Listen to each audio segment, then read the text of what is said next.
que vamos a hacer esta semana en la entrevista de Nicole Rodríguez para poder abordar el tema de la ONU, Israel, Estados Unidos y la guerra en Gaza.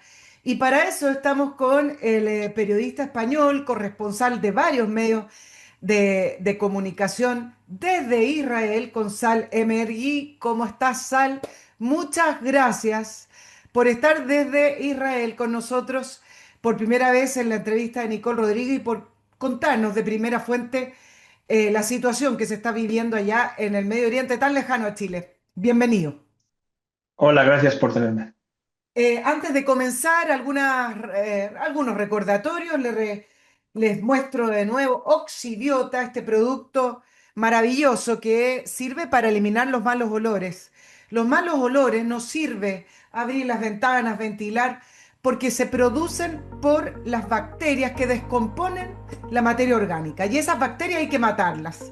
Oxibiota, con su tecnología en unos polvitos que vienen acá, se diluye en el agua y con esa tecnología mata esas bacterias que producen el mal olor. Usted lo puede usar en jardines con pulverizador, cocinas, baños, casa, donde quiera, porque además es un producto que no daña el medio ambiente y tampoco daña su piel. Es muy fácil de usar. Lea las instrucciones acá en el sobrecito y elimina de una vez por todas esos molestos malos olores que están en las casas, en las cocinas, no sé, y molesta y uno no sabe cómo arreglarlo. www.oxibiota.cl. También, ahora que llegó la primavera, el sol, ropa más ligera y se nota más el cuerpo, ¿qué queremos las mujeres? Los hombres también. Eliminar esas zonas que son muy feas. Grasas localizadas, piel de naranja, celulitis, lo que sea que a usted le está sobrando o molestando, lo transforma Método EVE. Método EVE trabaja con máquinas traídas de Corea del Sur, de última tecnología que ayuda a eliminar y transformar su figura en esas zonas que son imposibles de cambiar con dieta, gimnasio, correr, lo que sea. La dieta y el gimnasio ayuda, por supuesto, porque hay que ser sano, pero esas zonas tan mañosas del cuerpo, sobre todo la celulitis, la piel de naranja, esas grasas localizadas, no salen con nada y Método EVE tiene las máquinas precisas para poder transformar su figura y eliminar esas zonas de su figura que no le gustan. Tiene sucursales en Vitacura, Concón, en la quinta región, y Los Ángeles. Contacto arroba métodoeve.cl. Aproveche el 20% de descuento diciendo que viene de la entrevista de Nicole Rodríguez. Sal, nos vamos a la entrevista. Todo parecía ser, antes del anuncio del lunes de Donald Trump junto a Benjamín Netanyahu, que era el mundo contra Israel. Ya vamos a hablar del acuerdo que proponen a Hamas. Todavía mientras grabamos la entrevista no sabemos la respuesta de Hamas. Tú me vas a contar porque estás allá. Pero ¿cómo tú puedes leer esto de que pareciera ser el mundo contra Israel, siendo que Israel está en el Medio Oriente, la única democracia que además representa a los valores judeocristianos del mundo occidental y el mundo occidental le da la espalda? ¿Cómo lo lees tú este proceso que se ha vivido desde el 7 de octubre del año 2023, que prontamente va a venir una fecha conmemorativa? Estamos muy pronto al 7 de octubre. Pues si enlazamos tu pregunta al acuerdo o al intento de acuerdo de Trump anunciado este lunes, una de las primeras preocupaciones de Hamas que han sido trasladadas en sus portavoces, incluso redes sociales, el entorno, se puede decir, de Hamas, es que este acuerdo, temen ellos, también Yihad Islámica lo teme, que este anuncio de Trump lo que hace es que la presión internacional que estaba sobre Israel de forma intensa en los últimos meses, sobre todo, y con el tema de la situación humanitaria en Gaza, etcétera, etcétera, pase ahora a Hamas. Y es lo que estamos viendo. Estamos viendo cómo varios países europeos, incluso el gobierno español, apoya el plan de Trump, países árabes, países musulmanes, Turquía y Qatar. Y por tanto, una de las principales bazas que tenía Hamas hasta ahora era yo no diría apoyo internacional a Hamas, pero sí que condena internacional contra Israel. En este momento, Trump ha conseguido, el anuncio de Trump hace que presente un acuerdo que, por supuesto, no es ideal para ninguna parte, tampoco para Israel, porque en Israel hay críticas sobre sobre todo el ala más, diríamos, extremista del gobierno, que es un plan que les quita el sueño, por ejemplo, de volver a sentarse en Gaza o la anexión en la ribera occidental. Pero también es un plan que, por supuesto, no es el sueño de Hamás, ni mucho menos. Entonces, es una de sus principales temores, y es como tú decías, que uno de los principales, diríamos, derrotas de Israel en este año, 2 años, pero básicamente a partir de marzo, cuando acabó la tregua e Israel empezó la segunda fase de la ofensiva militar más intensa, la llamada Carros de Gedeón, pues en ese momento, como jamás se considera que es una victoria del 7 de octubre, todas estas condenas internacionales por la situación en Gaza, los muertos en Gaza, y también, por supuesto, con este añadido de esta ola de reconocimientos internacionales de un Estado palestino que hemos visto en la ONU. Vamos por partes, Sal. ¿Tiene efectos concretos el criticar a Israel, darle la espalda, el embargo, por ejemplo, en la Asamblea General de la ONU, reconocer al Estado palestino? ¿Qué efectos concretos? Porque Israel es un país que está acostumbrado a los reproches, a los reclamos, a las presiones, pero aquí se han sumado más países y la ola pareciera ser más fuerte. ¿Le afecta a Israel realmente todo esto que ocurre o por la interna, como dijo Netanyahu, y yo quiero que tú también me hables de aquello, dice, comunicacionalmente los países critican a Israel, le dan la espalda, pero en la interna me felicitan porque estoy luchando o me apoyan porque estoy luchando contra el terrorismo? Bueno, es una pregunta compleja. Yo creo que por supuesto que perjudica a Israel este llamamiento de embargo. Yo creo que es una de las principales victorias de Hamas y es el hecho que países amigos, incluso ideológicamente de la derecha, por ejemplo, el partido del Meloni de Italia, que cuando recuerdas cuando fue presidenta nombrada, pues casi casi la comparaban con Mussolini. Imagínate, no tiene sospecha de ser de Claro. izquierda y ahora está a favor de sanciones contra Israel. Y eso debe también a una presión desde dentro, desde el pueblo, no solo de extrema izquierda o izquierda, sino también del mainstream europeo, que ve cada día las imágenes de Gaza por la mañana, mediodía y noche. Y es verdad que para Netanyahu la comunidad internacional es la Casa Blanca. Es decir, para Netanyahu lo más importante es lo que piensa Estados Unidos, lo que piensa Trump. Pero también Trump le ha dicho a Netanyahu en la última reunión, también a Ron Dermer, su número, digamos, asesor, el ministro de Confianza, etcétera, que está perdiendo Israel también muchos apoyos dentro del Partido Republicano, también en las bases de jóvenes. Hoy, por cierto, se reveló unas cartas, una misiva de Charlie Kirk que fue asesinado a Netanyahu, avisándole de que están perdiendo esta guerra también del relato. Y por tanto, diríamos, una tendencia que ha perjudicado, en primer lugar, perjudica a Israel a nivel económico.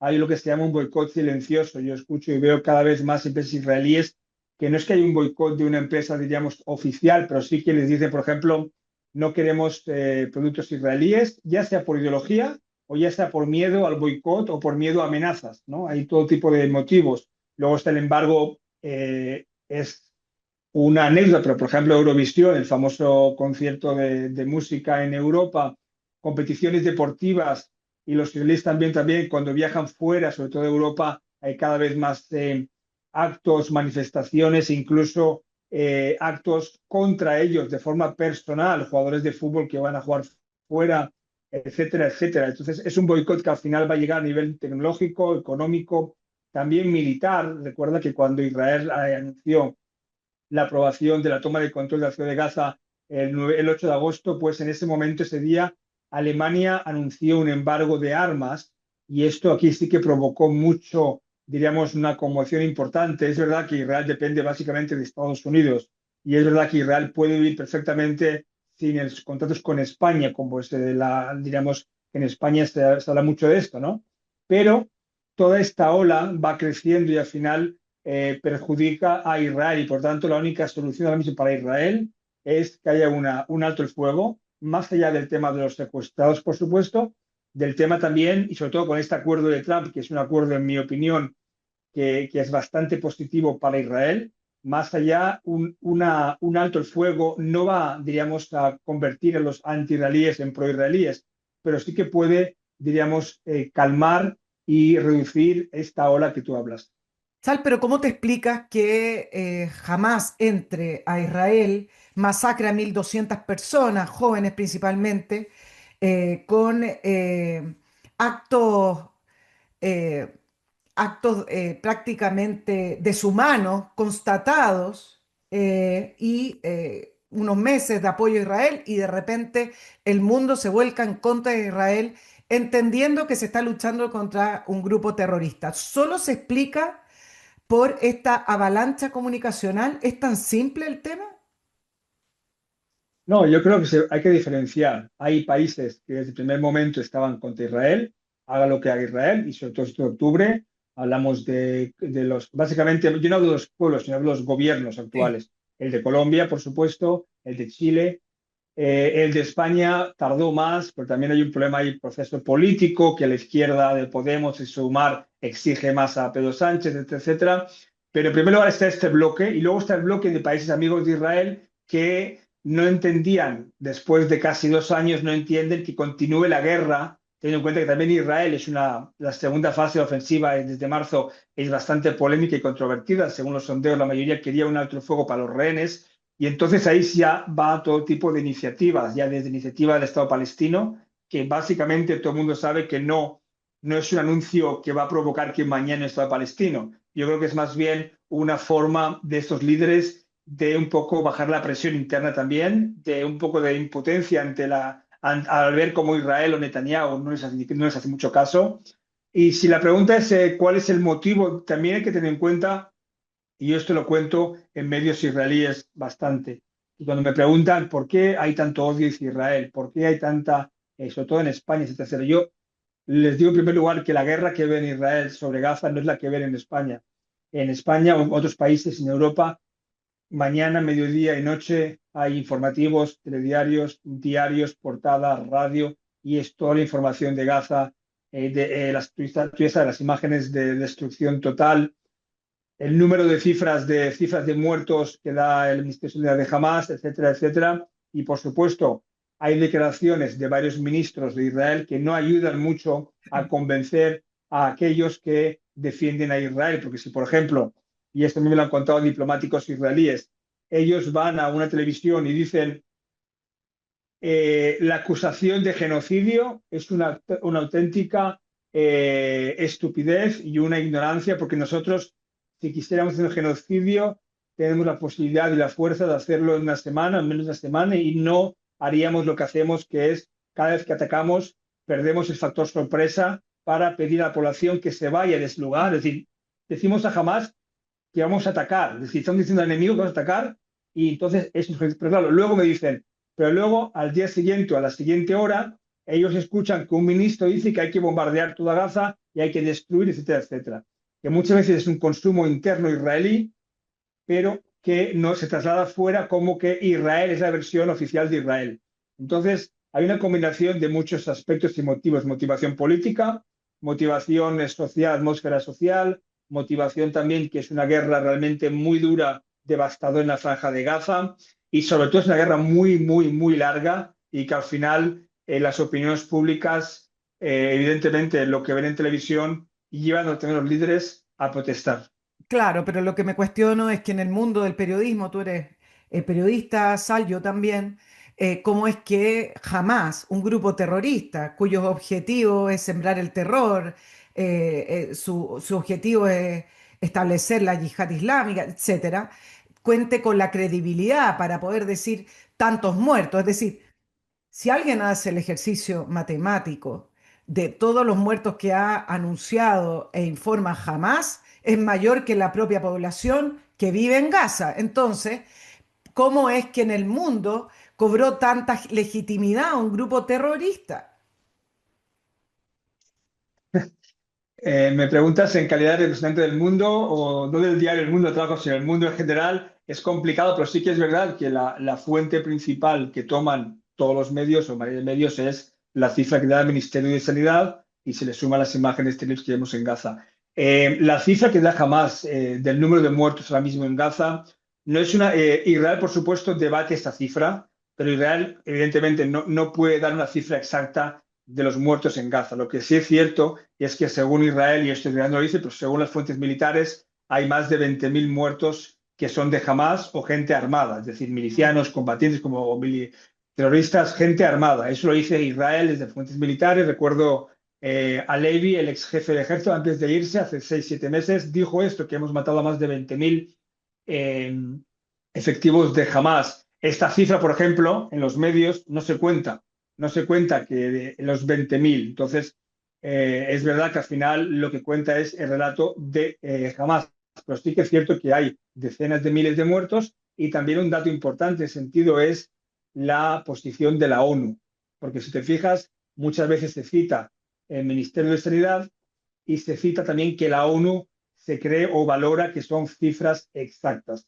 Y hemos llegado a un punto en el que si al principio decíamos en los medios, en algunos medios decían, según el Ministerio de Sanidad controlado por Hamas, luego decían, según el Ministerio de Sanidad, y era directamente sin el según, directamente lo dan como si fuera una cifra ya sagrada y exacta. Sal, es difícil distinguir en Gaza a quién es un gazatí, un terrorista, un médico, pero que a la vez es terrorista. Eso es lo que hace complejo del punto de vista informativo, porque claro, dicen, muere un médico, pero una zona controlada por un grupo terrorista, me pregunto cuántos son terroristas que además tienen un oficio, digamos, pero que colaboran o que participan del grupo Hamas.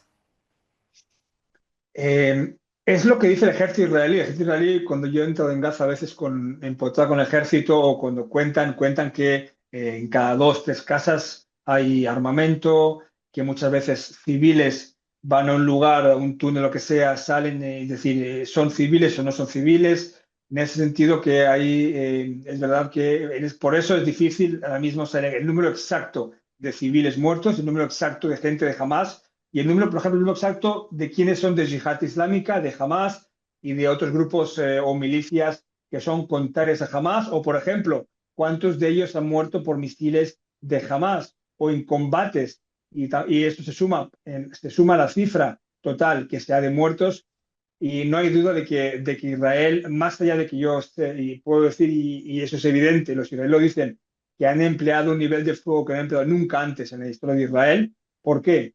El ataque de Hamas tampoco fue, pues, también sin precedentes.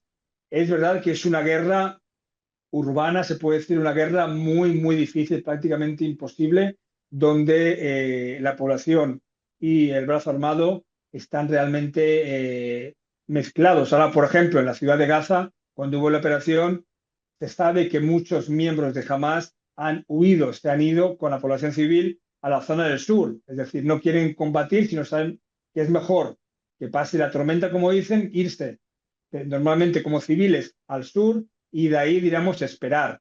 Es muy difícil porque yo al principio de la guerra, yo también decía, como decimos todos, que Hamas es un grupo externo o es un grupo, digamos, que no es el pueblo palestino, que no se puede diferenciar.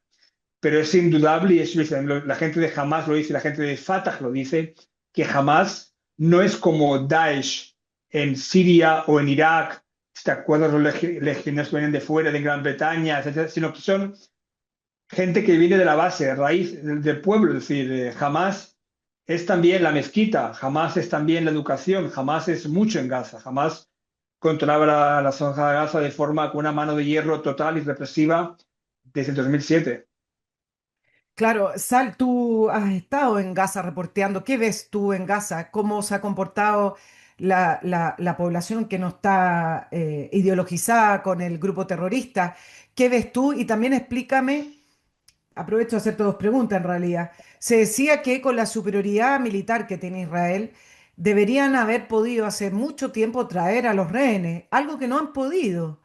Y los rehenes han sido finalmente liberados a través de los acuerdos y hoy tenemos a estos 48, se dice que son 20 los que están vivos, y varios se preguntan cómo es que con la superioridad militar que tiene Israel, que entra con misiles a Irán, acaba de bombardear en una operación bien quirúrgica a Qatar, no puede entrar a Gaza y sacar a los rehenes. Son dos preguntas en realidad, pero para que tú me cuentes un poco también el hecho de haber estado ya en Gaza y haberlo visto con tus propios ojos. Bueno, yo como explico en el libro Descifrando Israel, que lo saqué hace unos meses, cuento que Israel es capaz de saber, o sabía, cuando Nasrallah, líder de Hezbollah, hace la siesta y que desayuna Bashar Assad en su palacio en Damasco y sabía el amante o la amante de cualquier cabecilla de Hezbollah o de Irán y en cambio le cuesta más saber, por ejemplo, qué pasa en la franja de Gaza. ¿Por qué? En primer lugar, a nivel de inteligencia, Israel tiene una importante red de espías en Líbano, en Irán, en Gaza no tenía. En Gaza prácticamente fue uno de los grandes motivos del fracaso de octubre hace 2 años y es que no tenía agentes humanos, tenía mucha tecnología, pero no tenía agentes en el momento real.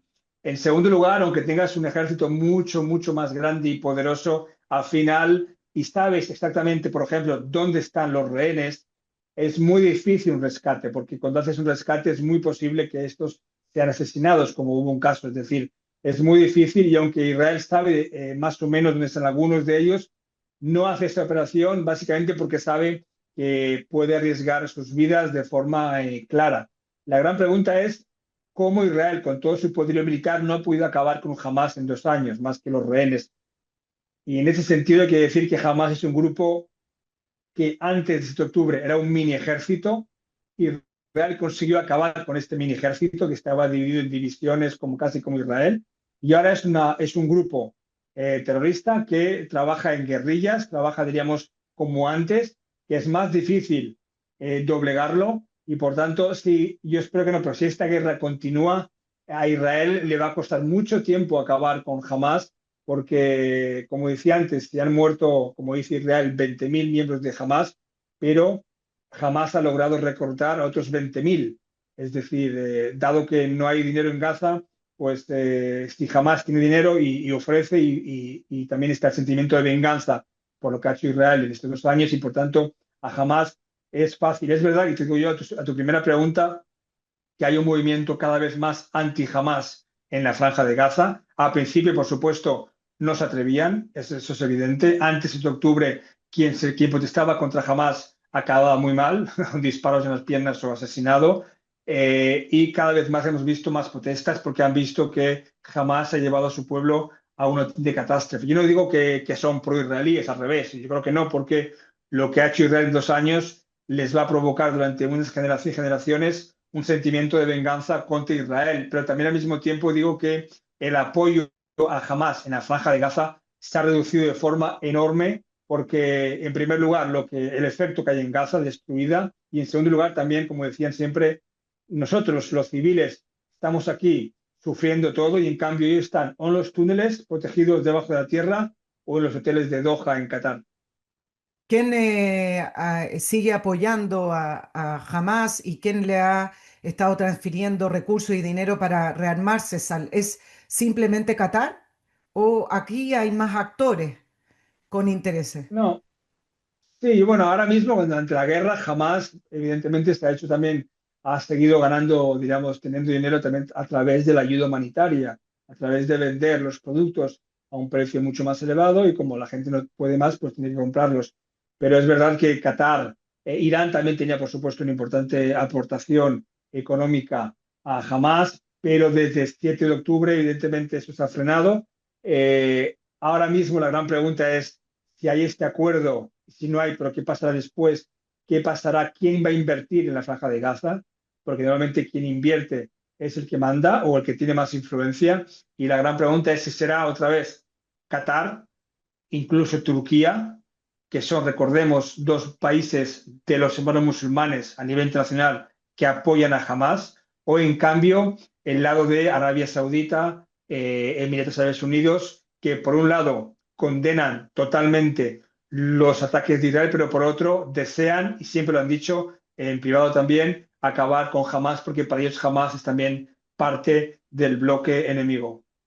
Sí, si hubieran entregado los rehenes o si los entregan, ¿se acaba el conflicto? Eh, el conflicto en general con Palestina e Israel, no. No, no, me Si refiero a la guerra en en la Gaza. guerra, yo creo que si jamás hubieran entregado los 48 rehenes hace semanas y meses, habrían cada vez más soldados israelíes que no quisieran ir al frente porque no tienen legitimidad, diríamos, que tuviera ahora por los rehenes. Pero yo creo que Netanyahu hubiera dicho que hasta que no acabe, hasta que no entregue las armas. Es decir, yo no creo que hubiera acabado de forma definitiva con la guerra sin que jamás hubiera entregado todas las armas, porque uno de los objetivos del gobierno aprobado es acabar completamente con Hamas. Pero sí que es verdad que Hamas, si hubiera tenido un poco de interés en su pueblo, es evidente que hubiera entregado los rehenes y por eso no lo ha hecho, porque sabe que también es su principal carta de salvación y escudo. Te lo preguntaba en el sentido de que es bastante débil la presión a Hamas, por lo menos comunicacional. Yo sé que en la interna funcionan otras redes, para eso te tengo ahí, para que me lo respondas, pero pareciera muy débil la presión a Hamas para que entregue a los rehenes. A nivel internacional, dices tú. Sí, Eh, siendo que perdona es la que llave vuelva. para terminar el conflicto de puntual ahora. Perdonas que es una cosa exacta que lo escribo en el libro, lo escribo y es, cito a Anthony Blinken, que cuando se fue ya, Anthony Blinken, que fue secretario de Estado norteamericano en la época de Biden, que fue realmente el que intentó negociar y que también tuvo importancia en el segundo acuerdo en enero de 2025, pues él decía, evidentemente, él también criticaba a Netanyahu, criticaba al gobierno israelí, por tal, pero también decía una cosa, y creo que lo dijo en la CNN, y dijo algo así como me sorprende, dijo, me sorprende también en este año y medio que estoy de jefe de diplomacia estadounidense, la poca presión internacional sobre Hamas, en el sentido de que él echaba de menos cómo el mundo en general daba por, como si fuera una cosa normal, que Hamas no entregara a los secuestrados y por tanto, si hubiera habido una presión, por ejemplo, de Europa, a Hamas le da absolutamente igual. Hamas en cambio, si Qatar y Turquía hubieran desde el primer momento presionado mucho más para acabar esta guerra y pedir a Hamas finalmente entregar los rehenes, pues seguramente hubiera acabado todo esto mucho antes. Yo creo que hay una, si se puede ser crítico en todas partes, por un lado, Estados Unidos debió de presionar más a Israel, mucho más de lo que ha hecho, y por otro, Qatar y Turquía, Egipto, no, pero Qatar y Turquía debieron haber, por ejemplo, cerrar todos los fondos económicos, cerrar los bancos en Qatar, echarlos de Doha, echarlos de Estambul. Por otro lado, hace una semana, el presidente de Turquía, Erdogan, fue entrevistado por Fox y le preguntaron, ¿usted considera jamás un grupo terrorista? Y su respuesta fue, por supuesto, un no rotundo. Es No. decir, Erdogan siente que jamás es parte del pueblo palestino y es parte de los musulmanes y por tanto les apoya. Claro, ahora tú dices, ¿y la presión a Israel? ¿En qué línea es la presión a Israel? Porque el gobierno de Netanyahu está presionado en dos líneas. La más importante es que devuelvan a los rehenes. Quedan varios vivos, son 20, una mínima cantidad de todas maneras al lado de la cantidad de rehenes que han muerto, pero que los devuelvan. Y por el otro lado es, me imagino, los cálculos que hace el gobierno israelí del punto de vista de la sobrevivencia, es decir, ya estamos en esto, entonces desmilitaricemos la zona para que esa frontera con Israel se convierta en un lugar más seguro. Me imagino que esos son los dos pilares. ¿Por dónde tendría que venir? ¿O tuvo que haber venido la presión al gobierno de Israel? No, a ver, en Israel hay muchos israelíes que piensan y dicen que, por ejemplo, el acuerdo que ha hecho Trump ahora o más parecido, Netanyahu lo podría haber firmado hace un año o hace unos meses. Y muchas veces, más del tema que tú hablas de ideología o de supervivencia eh, existencial de Israel, hay también la supervivencia política, en el sentido de que Netanyahu también depende de Smotrich y Ben-Gvir para gobernar y por tanto, Smotrich y Ben-Gvir han presumido en público de haber evitado varios acuerdos de tregua. Evidentemente, el acuerdo actual neutraliza esto porque es un acuerdo que el 99% de israelíes apoya. Es decir, fíjate, por ejemplo, que en las familias de secuestrados, la mayoría que son contra Netanyahu y a favor de un acuerdo y fin de la guerra, pero hay tres o cuatro familias identificadas con la derecha que incluso teniendo a sus hijos en Gaza, decían seguir la operación militar para presionar a Hamas y acabar con Hamas, y esto hará que devuelvan los rehenes. Pues estas familias hoy han dicho que están a favor de este acuerdo de Trump. Así que yo creo que Netanyahu ha conseguido en el sentido de este acuerdo, con la ayuda de Trump sobre todo, si Hamas, por supuesto, acepta, ha conseguido un acuerdo que le puede dar a nivel inmediato los rehenes, a medio plazo quizás el desarme parcial más o menos de Hamás y a largo plazo normalizar relaciones con otros países árabes en estos acuerdos de Abraham que se pueden ampliar y todo esto teniendo en cuenta que recuerda que en el documento de Trump y si no, Vamos a ver de ahí. Sí. toda Gaza, excepto del perímetro de seguridad y también excepto del eje de Filadelfia. Y por tanto, eso es también para Hamas es una línea roja que a lo mejor se debe tragar ante la presión árabe. Sí, varias cosas del acuerdo. ¿Cuánto tiempo tienen jamás para aceptar el acuerdo o se da por desechado? No, bueno, yo espero que cuando estemos hablando, a lo mejor la gente que, los millones de espectadores que te ven cada día, a lo mejor ya saben que Ok. jamás ha hecho sí o no. Pero antes de hablar contigo, la última hora era que Trump ha dicho que le da jamás 3 o 4 días para dar una respuesta positiva. Y si no, ha dicho Trump, Israel hará lo que tenga que hacer. Es decir, ha repetido el mensaje de ayer, del lunes, de que Estados Unidos dará todo el apoyo posible a Israel para, si jamás rechaza esta tregua, acabar el trabajo, acabar, como dice, destruir la amenaza de Hamas. Y por tanto, este es un ultimátum claro de Trump. Y yo creo que si Trump ha hecho este acuerdo, sería muy, muy, muy raro que Qatar y Turquía, por ejemplo, o Arabia Saudita, no hayan visto, digamos, valoró antes que jamás daría el sí, porque si finalmente jamás dice no, Trump se queda sin un acuerdo, pero además jamás, si ahora está mal, estará mucho peor. El problema para Israel es que, y vuelvo a tu primera pregunta, la comunidad internacional, pese a que jamás se ha dicho no, va a culpar de aquí 3 días o 4 días a Israel en el primer bombardeo que haya muertos y también, por supuesto, los rehenes, que sigue la guerra, va a ser mucho más difícil lograr su liberación. Se habla de que países árabes van a estar a cargo de la negociación con Hamas en este acuerdo propuesto. ¿Qué países árabes, y junto con aquello te pregunto también, ¿le conviene a Qatar perpetuar esta guerra o alargarla nomás? Muchas veces se dice que Qatar disfruta de su papel de doble, diríamos, por un lado, alberga a grupos como los talibanes y Hamas, y por otro hace de mediador, y al ser mediador recibe los elogios de todo el mundo. Ahora mismo la negociación ya está en curso, es decir, Turquía, Egipto y Qatar están dialogando con Hamas para que acepte el acuerdo. Yo me puedo incluso, entre comillas, mojar o atreverme a decir que jamás no va a decir no de forma total, eso es imposible.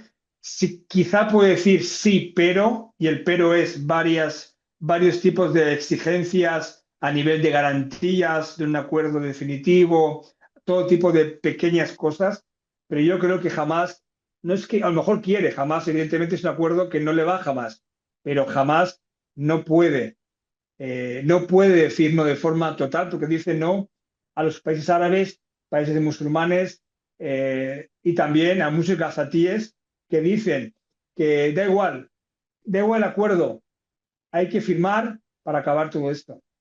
Ahora, Egipto, por ejemplo, no le conviene a Egipto. Uno, en la lógica diría, Egipto debería estar presionando para que se termine la guerra y desmilitarizar la zona y acabar con Hamas, porque Egipto está ahí, en la frontera, y mientras más segura esa frontera, con menos radicales y un grupo terrorista, que además varios de ellos son quienes escaparon de Egipto, no le convendría.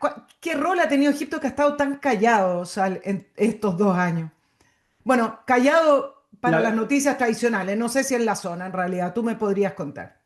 sí, no, Egipto ha estado muy activo y a diferencia de Qatar, yo creo que Egipto sí que quería que jamás acabara su mandato en Gaza. Qatar y como Turquía creo que querían el fin de la guerra, pero no estoy seguro que querían el fin de Hamas. Y Egipto, básicamente porque la población de Egipto está también muy influenciada por los medios, también está muy sentimiento anti-israelí, es muy poderoso. Y también, si te acuerdas, Hamas criticó a Egipto por no abrir la frontera y no permitir el paso de refugiados. Es decir, Egipto tiene este constante miedo de una avalancha de refugiados palestinos en el Sinai que puede desestabilizar la zona y su país. y de Trump, esta Riviera en Oriente Medio, Egipto y Jordania estaban temblando. Finalmente, por supuesto, este plan no dio ningún lugar, pero sí que Egipto presiona y Egipto, por ejemplo, tiene relaciones con Israel mucho más estrechas, porque Egipto es, como sabes, frontera con Gaza y con Israel, y por tanto Egipto e Israel tienen más intereses comunes en que la franja de Gaza esté mucho más tranquila. Y es verdad que jamás recibe dinero y apoyo político e ideológico, el paraguas de Qatar y también de Irán, pues todo de Qatar, pero depende mucho de Egipto, porque si jamás, o en general, Gaza, la única puerta al mundo que no es Israel es Egipto, y por tanto necesita que tener a Egipto al menos no en contra de Hamas o no en contra de la franja de Gaza. Y yo creo que sí que al-Sisi, aunque no está en relaciones tan buenas con Trump, como por ejemplo el emir qatarí o Erdogan, sí que desea incluso más desde hace ya tiempo una tregua, porque una tregua en Gaza, por supuesto, le beneficia a Egipto muchísimo, más allá de la hermandad esta que hay entre árabes, como dicen. ¿Y cómo se explica en este acuerdo propuesto la disimetría, asimetría en la entrega de los 48 rehenes, donde se cree que 20, o no sé si está confirmado, 20 están vivos, versus 1.700 gazatíes involucrados en el ataque terrorista del 7 de octubre, que están encarcelados o detenidos en Israel y se entregarían? ¿Cómo esta asimetría de números sale? Explícamelo en un acuerdo que Netanyahu está de acuerdo. 48 rehenes versus 1.700 terroristas.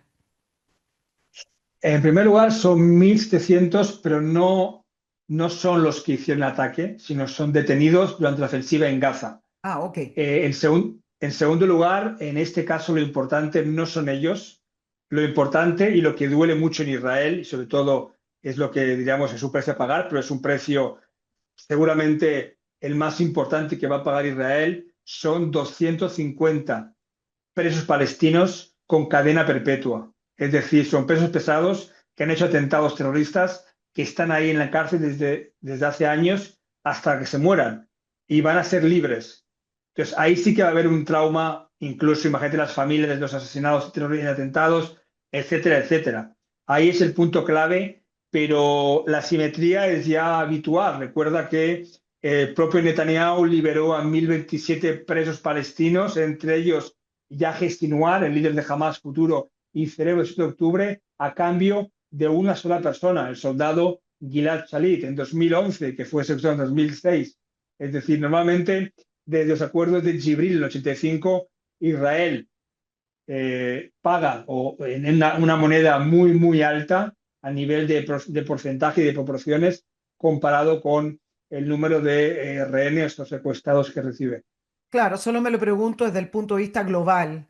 Es decir, esto es un acuerdo que además tienen el aval de... Es una propuesta de acuerdo. Acuerdo va a ser si es que jamás lo acepte el resto, pero esta propuesta elaborada entre Estados Unidos y con el acuerdo de otros países, estos terroristas que están con cadenas perpetuas, que son liberados, no solamente pasan a ser un peligro o una amenaza para si se reintegran a sus labores terroristas.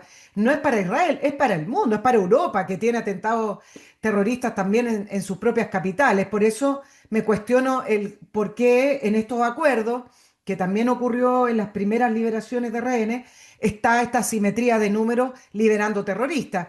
Lo que tú describes con respecto a los gazatíes, 1.700, yo creo que ahí sí podríamos decir, ok, estamos hablando de detenidos en esta ofensiva en Gaza, pero estos son 250 prisioneros terroristas con cadena perpetua que tuvieron un juicio y un juicio público. No, no estamos hablando acá porque, y lo digo bien porque pocas veces se entiende que en Israel hay justicia y poderes separados, hay una democracia. No es Irán colgando a los que a los que denunciaron como espías israelíes que los acaban de ahorcar. Entonces me pregunto cómo es que el mundo, también Europa principalmente, acepta que se liberen terroristas que terminan siendo una amenaza para ellos mismos también. Es la gran, en primer lugar, a nivel israelí. Yo me acuerdo después del acuerdo el acuerdo del canje de Shalit, Mm. que provocó mucha polémica porque Netanyahu aceptó y líderes, incluso del centro izquierda, como en ese momento, como Olmert y Livni, se opusieron. se creó una comisión Shamgar diciendo en el sentido de que a partir de ahora se acabó, que no va a haber más cambios tan asimétricos si hay un secuestro de ciudadanos. Pero este país, es decir, y creo que es la cosa buena, es decir, cuando hay un secuestro de personas, pues evidentemente se crea un movimiento de apoyo para que vuelvan, protestas, y teniendo en cuenta que ellos, los secuestrados, no eran soldados, la mayoría que estaban en una misión de guerra, sino que era gente que estaban en sus casas y en pijamas fueron secuestrados, abandonados por su país y por todo el país tiene la obligación de devolverles. Y yo creo que es una de las principales bazas también que tiene Hamas. El propio Sinwar lo dijo, que uno de los objetivos de los ataques es conseguir lograr, él decía, capturar varios soldados para liberar presos palestinos. En este caso, realmente es un caso sin precedentes, que en un solo día hayan podido secuestrar 251 personas. Es realmente algo, imagínate, el grupo ETA, el País Vasco, en casi 50 años, si no me equivoco, secuestró entre 80 y 100 personas en 50 años. En cambio, en Israel, en 5 horas, 250 personas, la mayoría civiles, y esto provocado, por supuesto, a nivel mundial, pues evidentemente es un caso que sí que ha creado, yo creo que sí que ha creado muestras de solidaridad de muchos países y de muchas personas, pero sí también es verdad que a medida que ha pasado la ofensiva y que ha sido aumentando la guerra y los muertos en Gaza y la destrucción en Gaza, pues el recuerdo de estos rehenes ha ido disminuyendo. Sí, con respecto a la campaña en Gaza, Sal, hay mucha crítica a Netanyahu y se ven protestas a Netanyahu, pero a la vez se le exige que traiga de vuelta a los rehenes desde el inicio. Entonces, a veces me pregunto, bueno, cómo lo haría un gobierno? Yo sé que tiene muchas críticas a Netanyahu a nivel interno e internacional, pero la pregunta es, entonces, ¿cómo se hace? Tenemos un grupo terrorista que controla un territorio que tiene rehenes y le piden en el fondo traer de vuelta a los rehenes, pero que no hayan daños civiles o que no hayan daños en Gaza. La ecuación no da. La pregunta es cómo debió haberlo hecho entonces Netanyahu para recibir menos críticas. A nivel interno, yo creo que el gobierno, cuando hubo el ataque de Hamas, hubo un gobierno de unidad, entre comillas, con Gantz, y durante, diríamos, la primera fase no hubo ninguna crítica a responder a este ataque terrorista tan brutal. Yo creo que la crítica de Netanyahu, en primer lugar, viene de largo, del tema todo el tema judicial, el tema del juicio suyo personal, el tema de lo que él polariza, etcétera, etcétera. Pero a nivel de guerra en concreto, yo creo que la crítica a Netanyahu, al gobierno, fue básicamente desde 2024, final de 2024, cuando hubo una especie de acuerdo y que, según muchos en Israel y también de jefes de negociadores, Netanyahu no hizo todo lo posible para llegar a este acuerdo y sobre todo en la última ofensiva. Pero hay que diferenciar entre la crítica interna y en Netanyahu y la crítica externa. La crítica externa de Netanyahu tiene otros motivos, sobre todo a Israel, también no solo a Netanyahu, también a Israel, en el sentido de que hay gente fuera de Israel que dice eh, que Israel debió responder de forma proporcional y debió, diríamos que, como dicen, de forma limitada o selectiva. Incluso Sánchez dijo una vez selectiva, pero estamos hablando de la Franja de Gaza. Como hemos dicho antes, es muy difícil una operación selectiva en la Franja de Gaza cuando no hay prácticamente entre un civil y una persona armada. Es muy difícil discernir, ¿no? Entonces, ¿qué hubiera hecho el gobierno? Yo creo que el problema de Israel es que llegó a este caso tan trágico con un gobierno muy impopular y muy, diríamos, Mm. muy sectorial, ¿vale? También está el tema de los Haredim con el tema de la ley, etcétera. Si hubiera habido un gobierno de unidad, diríamos, centro y centro derecha, que es básicamente donde se mueve casi la mayoría, el 80% de los israelíes, habría tenido más fuerza ante el mundo y sobre todo yo creo que habría conseguido un acuerdo antes para liberar a rehenes, consiguiendo también a nivel diplomático una alternativa a Hamas, porque incluso la gente que critica a Netanyahu dentro de Israel no quiere que Hamas siga en Gaza. Eso está clarísimo. Lo que dice es que hay prioridades, que ahora mismo hay que acabar con, hay que liberar a los hermanos secuestrados y luego dicen acabar con Hamas. Bueno, está difícil. La guerra ha ayudado a Netanyahu, bueno, del punto de vista de las fechas, es evidente, a mantenerse en el poder. Algunos dicen, no, es que Netanyahu prolonga la guerra porque así no viene el juicio por corrupción y se mantiene en el poder. Es tan así, tan simple que un primer ministro quiera alargar una guerra por motivos internos personales. Yo creo que esto viene también un poco la opinión de cada persona, ¿no? Yo creo que en algunos momentos de la guerra ha alargado, diríamos, la ofensiva por presión de Smotrich y Ben Gvir para que el gobierno no cayera. También hay que compaginarlo con el objetivo que es acabar con Hamas, eso es verdad. Es decir, no es solo un solo motivo. Yo creo que en ese sentido hubo motivaciones políticas, pero también motivaciones de acabar con Hamas. Lo que tú dices del juicio, no, yo creo que no, en el sentido de que por temas políticos es evidente que si la guerra hubiera acabado hace un año, Smotrich y Ben Gvir se van y hay elecciones.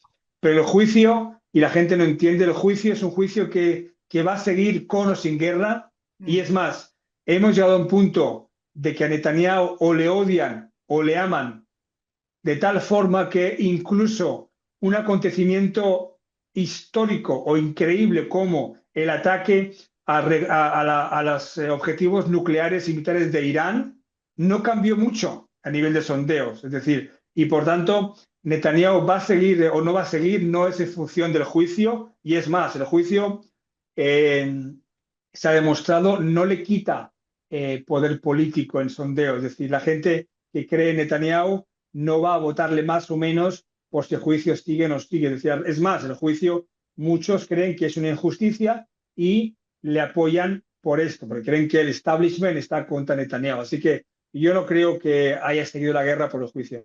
¿En qué diferencia este acuerdo o esta propuesta sal de las otras que se han tratado de levantar para que termine la guerra en Gaza y qué probabilidades realmente existe? Porque parte del acuerdo dice que jamás deponga las armas, que exista también una especie de transición y una administración en la zona a cargo de Tony Blair. Aquí en la lejanía, te digo, parece bastante improbable que un grupo terrorista diga, sí, voy a deponer las armas y cedo el poder. Entonces, coméntame con respecto a eso y qué diferencia esta propuesta de las otras que se han estado levantando. En primer lugar, es una propuesta de Trump, es un plan que va más allá de Gaza, es un plan regional incluso. Ah, En segundo lugar, tiene el apoyo de Qatar, de Turquía, Arabia Saudita, Emiratos Unidos. En tercer lugar, la gente, la comunidad internacional está ya cansada de esta guerra, también los israelíes, creo que también quiere Netanyahu, y quieren cuanto antes acabar con esto. Eh, yo creo que es una diferencia con respecto a otras iniciativas y por eso jamás en este caso le va a ser más difícil, como antes hacía, decir sí, pero intentar negociar, etcétera, etcétera. Yo creo que si Trump dice lo que dice y hay como una cosa importantísima y ese comunicado de casi 10 países árabes y musulmanes apoyando la iniciativa de Trump y también, por supuesto, en europea, etcétera, etcétera, tiene más posibilidades de éxito. Es más, según el acuerdo, si Hamas no acepta, Israel seguirá la operación para acabar con Hamas en la ciudad de Gaza, pero en el resto de zonas puede seguir el acuerdo en el sentido de que ahí puede haber esta gestión que es un gabinete de tecnócratas palestinos claro. formado por profesionales apolíticos, entre comillas, y yo eso no lo veo bastante difícil, con la asesoría máximo presidente del nuevo comité internacional, el presidente Trump, hasta que el Autoridad Palestina haga sus reformas y pueda controlar esas zonas de la Franja de Gaza. Yo creo que teniendo en cuenta todos los parámetros, hay más posibilidades ahora mismo, muchas más. También desde el punto de vista del gobierno israelí, solo hay que ver las reacciones en la derecha israelí, que son muy favorables a este acuerdo, excepto Smotrich y Ben Gvir, que por varios motivos aún no saben exactamente qué van a decir. Y también ten en cuenta que para ellos, aunque amenacen, saben que las elecciones, según los sondeos, no les sonríe mucho. Entonces, y como estamos ya en año electoral 2026, a nivel interno israelí, político, es positivo para el acuerdo. A nivel regional, todo va a esa dirección. A nivel de Trump, y ahora solo falta el pequeño detalle que la novia, que es Hamas, diga sí, arrastrada en la mano por los padrinos que son Turquía y Egipto y Qatar, para que diga sí, aunque por supuesto, eso todo el mundo lo sabe, es un acuerdo que obliga jamás a dejar de ser jamás, porque Exacto. jamás sin armas no es jamás. Entonces, jamás debe saber cómo hacer para seguir sobreviviendo, porque yo creo que jamás ya estaba a favor de renunciar a su control. Él decía un gobierno incluso de Fatah, ellos querían seguir el modelo de Hezbollah, es decir, ser un grupo armado poderoso en Gaza, pero sin gobernar. En cambio, ese acuerdo dice que no, no, no, no. Serás un grupo más si quieres, pero sin armas. Entonces hay que ver cómo se compagina esto, teniendo en cuenta que el acuerdo, como he dicho antes, permite a Israel seguir en algunas zonas de la Franja de Gaza. Algunas cositas. Me llama la atención la Asociación Nacional Palestina en todos estos años, irrelevante, Sal, que de alguna manera refleja en la condición en que, o en la situación en la que se convirtió la Autoridad Nacional Palestina con un grupo que en 20 años no ha hecho elecciones, mucha corrupción y que a la vez pareciera ser que no le interesa realmente que se termine la cuestión palestina, estableciendo un Estado palestino, es decir, las autoridades se perpetúan en el poder y en esta guerra en Gaza han sido prácticamente irrelevantes. Bueno, la autoridad palestina desde hace ya muchos años es irrelevante, es un ocaso político de Abu Mazen, el presidente Mahmoud Abbas, desde hace muchos años, pero curiosamente, de forma paradójica, precisamente tras el ataque de su gran rival Hamas y tras estar completamente olvidados, han conseguido el mayor éxito que pueden imaginar en Naciones Unidas, con el reconocimiento de otros países, y han, diríamos, devuelto a Abu Mazen al plano internacional, a su número dos, Sheikh Hussein. Y esa es la gran pregunta, y creo que Netanyahu también dirá a Smotrich y Ben Gvir que algo así como estamos en contra de Palestina que vuelva a Gaza, pero no os preocupéis que es imposible que se reforme y que haga lo que ha prometido. Yo creo que Abu Mazen tiene también el problema con Trump. Yo creo que Abu Mazen pensaba que Trump le iba a dar más apoyo, o al menos no el boicot como ha hecho ahora, que incluso no ha dejado incluso la visa para entrar en Estados Unidos en el discurso de la ONU. Imagínate hasta qué punto hemos llegado.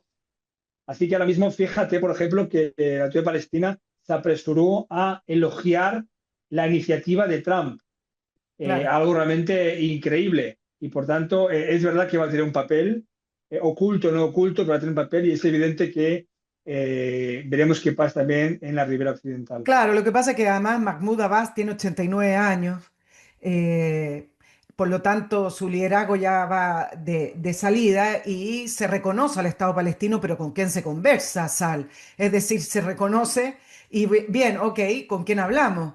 Que además se comprometa a establecer un Estado democrático y además se comprometa a reconocer a Israel.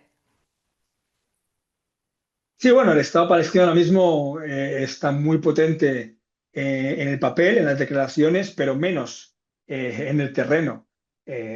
Por desgracia, creo yo, o no, pero por desgracia, hoy en día el porcentaje de apoyos en el Estado palestino o la solución de los estados tiene más apoyos en Madrid, en París, que en Ramallah o en Tel Aviv, ahora mismo. Más allá de que es más difícil de aplicar. Con este gobierno israelí es imposible un acuerdo por el Estado palestino. El próximo tampoco veremos porque el 7 de octubre ha dejado una marca y una huella en muchos israelíes que no están dispuestos a arriesgarse, entre comillas, con un Estado palestino. Depende de qué Estado. Así que la única opción que yo veo por el Estado palestino es una reforma clara de la autoridad palestina, un apoyo masivo económico e ideológico de Arabia Saudita y también un gobierno israelí diferente, el centro, y por supuesto el apoyo de Estados Unidos. Si esas cuatro claves, ahora mismo el Estado palestino es verdad que está siendo más reconocido en los mapas, etcétera, pero en el terreno está cada vez más lejos. Tres cositas salen en tu libro, Descifrando Israel, que además se lo recomiendo a los auditores. Hablas de que el 7 de octubre fue del 23, el mayor fracaso de seguridad de la historia. Todavía hay varios que nos preguntamos, y me imagino que los israelíes también, ¿qué pasó?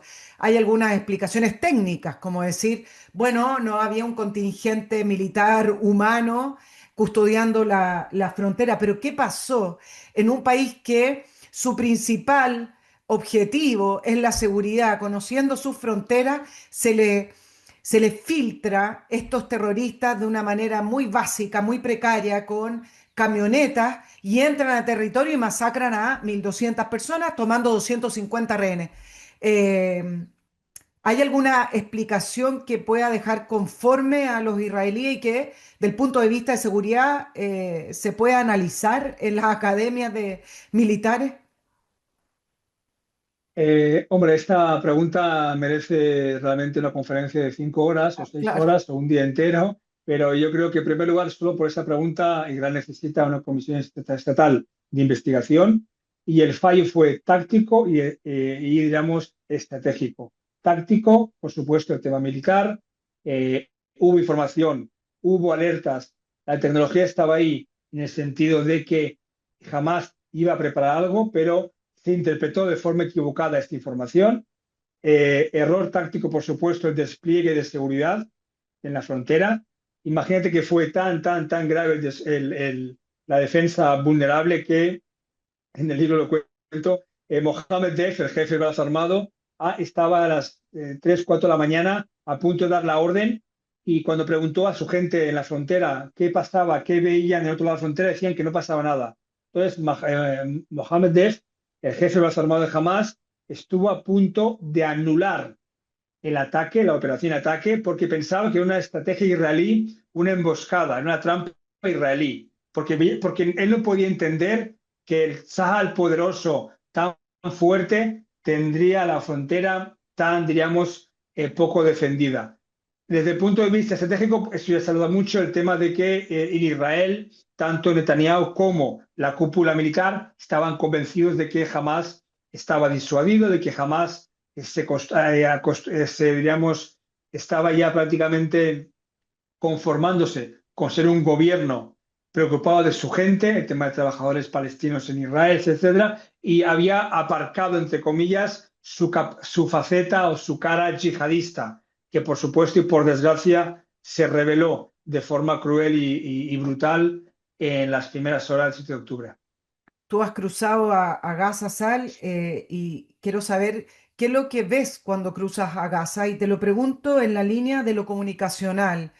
La arremetida comunicacional ha sido muy fuerte. Yo también tuve el privilegio de andar por Europa y las cadenas de televisión son prácticamente árabes. Todo es Al Jazeera, la BBC que está comprada prácticamente por Qatar y la información es todo el día con respecto a Gaza, el genocidio, muestran a la hambruna, etcétera. Entonces quiero saber lo que tú has visto en Gaza cuando has cruzado, qué es lo que ves. Y dos, se perdió definitivamente la campaña comunicacional. Israel, después de esto, aprendió la lección y va a emprender algún tipo de estrategia, imagen país e invertir comunicacionalmente en el mundo, por ejemplo. La portada de Economist hace poco salía que Israel perdió América Latina, por ejemplo. Yo creo que en América Latina hay menos informaciones y menos, entre comillas, se puede llamar obsesión o tratamiento sobre Israel que en Europa, en primer lugar. En segundo lugar, a tu primera pregunta, yo cuando fui, como el resto de periodistas extranjeros, fuimos con el ejército varias veces y no fuimos de forma libre para saber cómo se vive, etcétera. Como sabes, no se puede entrar por esos extranjeros en Gaza. La guerra del Lato ya está perdida por Israel hace tiempo por muchos motivos. En primer lugar, es una guerra que es muy difícil de explicar. Es muy difícil de explicar porque es una guerra en la que Israel quiere provocar que el otro, diríamos, enemigo, sepa y entienda el castigo que debe ser lo que hizo este octubre. Y es un castigo que a nivel de imagen está mal visto. Es un castigo que en televisión y es una guerra cruel. Está el problema también de los ministros que he dicho antes, que este gobierno israelí, básicamente su ala más de ultra, piensa más a nivel interno que externo y no piensa en el qué dirán fuera. Cualquier persona que dice algo, cualquier ministro que no tiene importancia, lo convierten ya en como si fuera la política oficial de Israel. Las imágenes, por supuesto, el tema de lo que se llama aquí las bará, la explicación de Israel sobre el relato. Es evidente que Hamas tiene una política comunicativa mucho más exitosa porque de hecho es lo único a nivel de guerra asimétrica que tiene mejor que Israel y es su guerra asimétrica, su, diríamos, el uso de las imágenes, etcétera, de los datos, etcétera, etcétera. Israel en esta guerra, por muchos motivos, que no voy a entrar en esto ahora mismo, que hay muchos motivos internos, ha descuidado esta guerra, ha dejado prácticamente al ejército ocuparse solo de la explicación diaria de la guerra y también es una guerra, como vemos, imágenes son tan duras que es muy difícil poner el contexto. Por ejemplo, cuando en España se ve edificios arrasados, la imagen de un español o de un francés que no es anti-israelí, pero que es neutral, dice, aquí se han pasado. En cambio, en Israel esa imagen la ven como que en esa casa o en ese edificio habían bombas o habían explosivos y lo han hecho para proteger a las tropas israelíes en ese momento. Sal, ¿quién ganó con esta guerra? Se hablaba de que había interés de poder frenar los acuerdos de Abraham. Yo no sé si llega muy lejos ese análisis, pero ¿quién ha ganado hasta el minuto esta guerra? Yo creo que nadie. Las Nadie, guerras claro. de... Hay un En status primer quo lugar, finalmente. En primer lugar, es una guerra que han perdido todos. Los gazatíes, por supuesto, han perdido sus casas. Israel es el mayor trauma en su historia. Ha perdido personas desde el 7 de octubre entre atentado y soldados, etcétera, etcétera. Por ejemplo, no se habla que hay 900 soldados muertos, un poco más, en esta guerra. La guerra más larga de la historia de Israel. Israel ha perdido. Ahora, en resumen, habría que hacerlo cuando acabe la guerra, Mm. cuando veamos qué acuerdo es, veamos cuáles son los, digamos, los resultados diplomáticos, porque una guerra es también el remate diplomático o el acuerdo final para ver cómo acaba esta guerra. Ahora mismo un balance temporal. Evidentemente, a nivel militar, Israel ha ganado en el sentido de que ha destruido el eje iraní prácticamente. Hezbollah no es lo que era antes, tampoco Siria ya no existe como Bashar al-Assad como régimen, pero ha perdido Israel muchísimo como marca Israel, como nombre Israel a nivel mundial y también, por supuesto, en la cohesión interna y sobre todo el trauma interno con los muertos, heridos y sobre todo secuestrados. Sí, Sal, paz con Siria, es posible, se hablaba algo así. La paz con Arabia Saudita, ¿tú crees que se va a retomar? ¿O depende de que haya fin a la guerra? ¿O ambas cosas van de la mano? Con Siria va a haber un acuerdo de seguridad, seguramente. Aún es pronto para un acuerdo de paz, pero sí de seguridad. Con Líbano depende qué pasa con Hezbollah, si Líbano es suficientemente fuerte para obligar a Hezbollah a dejar las armas y si Israel no se pasa demasiado en sus ataques contra Hezbollah, que también afecta a Líbano, a la vida libanesa. Y Arabia Saudí y otros países, también incluso Indonesia, están cerca, pero todo depende en primer lugar, y esto me lo dijo un periodista saudí, en primer lugar, que acabe la guerra. Mientras siga la guerra es imposible. Cuando acabe la guerra, yo creo que sí, con el apoyo y el impulso de Trump, sí que pueden haber, de igual que esté gobernando, pues sí que pueden haber acuerdos y puedan ampliarse los acuerdos de Abraham. Para terminar, Sal, no, yo leí parte de tu libro, Descifrando Israel. Te pregunto lo siguiente, lo que ocurre con Israel y en el Medio Oriente, muchas veces se habla, por lo menos desde Latinoamérica o desde Sudamérica, de que es un conflicto regional allá. Pero lo que ocurra con Israel y el Medio Oriente y los países árabes es un tablero muy importante para el concierto internacional. Y que se consiga la paz y que se reconozca a ese Estado desde algunos países árabes que no lo reconocen, también es importante para el tablero internacional y quiero que me lo expliques tú porque tú tienes más conocimiento de aquello para explicarlo mejor. Evidentemente, estamos en una zona que es Oriente Medio, entre Asia y Europa. Está el tema económico, es importantísimo, el tema militar. Es evidente que un acuerdo entre Israel y países árabes sería positivo para todos los países, diríamos, quizás menos Irán e Irak actual, del régimen islamista o el régimen de la República Islámica, pero es evidente que un acuerdo el acuerdo de Abraham se amplíe a más países es positivo para todos. En primer lugar, para Israel, tener esos países en concreto. Para eso, por supuesto, hay que solucionar antes el conflicto palestino. Veremos cómo los palestinos, por ejemplo, en 2020, con los acuerdos de Abraham, aunque yo entiendo su postura, pero los palestinos, en vez de reaccionar con la ira, debieron un poco intentar incorporarse con Emiratos Árabes Unidos para intentar en ese momento llegar también a acuerdo con Israel. Ahora mismo es difícil, así que yo creo que es evidente que Israel y sobre todo esta región, aquí el mapa lo vemos, tenemos todo el mapa a nivel de flujo comercial, por ejemplo, los ataques de hutíes.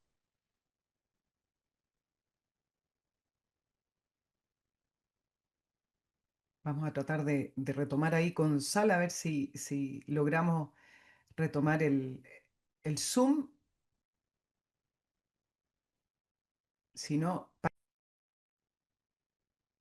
se nos cortó un poquito, Sal, solamente para que ahí puedas finalizar bien la última pregunta que te hacía No, con respecto a la decía estabilidad que del tablero mundial, finalmente.